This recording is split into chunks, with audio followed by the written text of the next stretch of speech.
Overall performance আপনি যেমন 11-এর কথা বললেন, কারা সেরা পারফর্মার বললেন, বা যেমন গোল শূন্য বেশিরভাগ ম্যাচই পার করেছে স্পেন, ওভারঅল আর্জেন্টিনা স্পেনের পারফরমেন্স কি বলছে যদি পরিসংখ্যানগত দিক দিয়ে দেখি?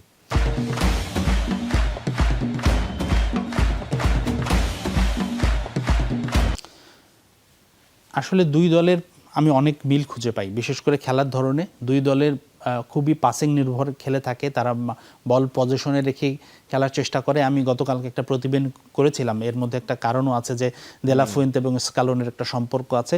স্কালোনি ট্রেনার ছিলেন দে লা ফুয়েন্তে, তিনি যখন কোচিং কোর্স করেছিলেন, তো তার অনেক আইডিওলজি তিনি ধারণ করেন, তো এই জন্য দুই দলের খেলায় অনেক সাদৃশ্য আছে। যাই হোক, আপনার প্রশ্নের উত্তরে আর্জেন্টিনার এই বিশ্বকাপের কেমন করেছে আমরা কিছু স্ট্যাটিস্টিক্স দেখিয়ে বলতে চাই, সেক্ষেত্রে আরও দর্শকদের বুঝতে সুবিধা হবে আর্জেন্টিনার ওভারঅল পারফরমেন্সটা কেমন ছিল।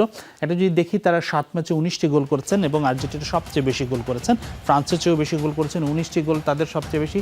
অ্যাসিস্টে 19টি গোলে হয়েছে 12টি, এবং বাকি যে গোলগুলো হয়েছে সেটি একক প্রচেষ্টা হয়েছে, সেখানে অ্যাসিস্ট্যান্ট লাগেনি। গোলের চেষ্টা করেছে তারা 113টি, সেটাও বেশ সিগনিফিকেন্ট।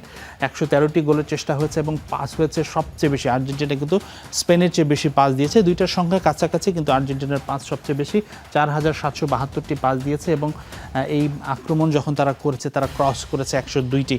আমরা কিন্তু দেখেছি যখন প্রতিপক্ষ টাফ হয়েছে আর্জেন্টিনার বিপক্ষে, বিশেষ করে সুইজারল্যান্ড থেকে শুরু করে কেপ ভার্দে, তারা যখন লো ব্লক মেনটেন করে খেলেছে, তখন কিন্তু এই ক্রসগুলো খুব ইম্পর্টেন্ট।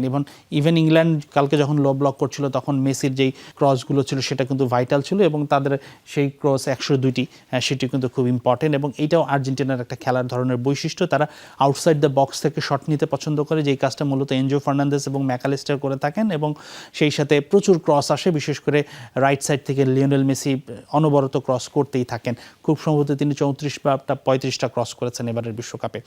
এবার যদি পরের তথ্যে আসি যে আসলে স্পেন কেমন করলো, স্পেনের পারফরমেন্সটা দেখাতে চাই। আমি আগেই বলেছি যে দুই দলের খেলার ধরন সিমিলার, পারফরমেন্সও খুব কাছাকাছি। টুর্নামেন্টের ওয়ান অফ দ্য ফাইনেস্ট দুইটা টিম এসেছে ফাইনালে। তারা গোল করেছে 13টি, অ্যাসিস্ট করেছে 9টি। আর্জেন্টিনার যে গোল তারা পিছিয়ে, অ্যাসিস্টও পিছিয়ে, যেহেতু আর্জেন্টিনা 19টি গোল করেছে, 12টি অ্যাসিস্ট ছিল, তাদের 13 এবং 9।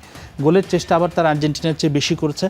গোলের চেষ্টা স্পেন করেছে 120টি, সফল চেষ্টা আর কি, অন টার্গেটেই ছিল এগুলো, এবং পাস 4592টি, আর্জেন্টিনা ছিল 4700 সামথিং, 72টি খুব সম্ভবত, এবং ক্রসও কিন্তু তারা বেশি করেছে।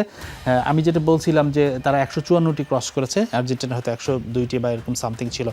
যে বিষয়টা বললাম যে দুজনের খেলার প্যাটার্ন কিন্তু সিমিলার। আপনি যদি দেখেন যে দুই দলের পাসিং, তারা প্রচুর পরিমাণে পাস করে থাকে, তারা গোল আদায় করার জন্য ডি বক্সের বাইরে থেকে ক্রস করে থাকে, তো সেই জায়গাগুলো কিন্তু মাথায় রাখতে হবে দর্শকদের। আপনারা আমার মনে হয় খুব সুন্দর একটা ব্যাটেল দেখতে পাবেন।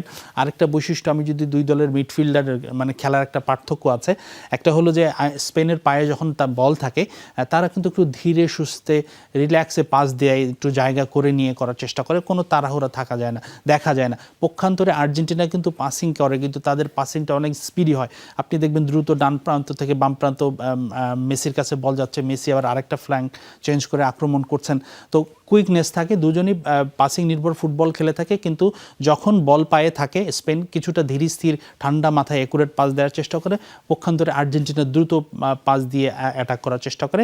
আরেকটা ডিফারেন্স আছে, আরেকটা মিল আছে দুই দলের, তারা যখন বল হারায়, তারা যখন পাসিংয়ে যায়, তখন কিন্তু দুই দলই খুব দ্রুত বল ছিনিয়ে নেওয়ার চেষ্টা করে, সেই জায়গায় একটা মিল আছে। যাই হোক, এখন দুই দলকে আমরা একটু কম্পেয়ার করতে চাই যে এই দুই দলের বিশ্বকাপ পারফরমেন্সটা কেমন ছিল। আমি তো ইন্ডিভিজুয়ালি দেখলাম, একটু মোটা কিছু বুলেট পয়েন্টে সেটা দেখাতে চাই আপনাদেরকে। দুই দলই 7টি ম্যাচ খেলেছে, আর্জেন্টিনা গোল করেছে 19টি, স্পেন করেছে 13টি। যেটা আগেই বললাম, গোল গড় অবশ্যই আর্জেন্টিনার বেশি, 2.7, স্পেনের 1.9। একটা জায়গায় স্পেন এগিয়ে, সেটা হলো তাদের ডিফেন্স। আর্জেন্টিনার ডিফেন্স কিন্তু অনেক দুর্বল, আমরা গত ম্যাচেও দেখেছি। খুব লাকি ছিল আর্জেন্টিনা, ইংল্যান্ড কাউন্টার অ্যাটাক করার চেষ্টা করেনি। আপনি যদি দেখেন, আর্জেন্টিনা 7টি গোল খেয়েছে, 19টি গোল যেমন করেছে, 7টি গোল খেয়েছে। পক্ষান্তরে স্পেন মাত্র 1টি গোল খেয়েছে, সেটাও বেলজিয়ামের বিপক্ষে। তাছাড়া তারা গোল খায়নি। বল পজিশন আপনি দেখেন সিমিলার, স্পেনের বেশি, তারা 73.7% বল পজিশনে রাখে। আর্জেন্টিনা খুব কাছাকাছি, 73 নয়, 63.7%। আর্জেন্টিনা খুব কাছাকাছি, 60.9% বল পজিশন রাখে। তো এটাই যদি হেড টু হেড আমরা যদি দুই দলের টেকনিক বা পরিসংখ্যান খেলার ধরন দেখাই, তাহলে এটাই আমার মনে হয় দর্শক যারা দেখেছে তারা একটা পরিষ্কার ধারণা পেয়েছে।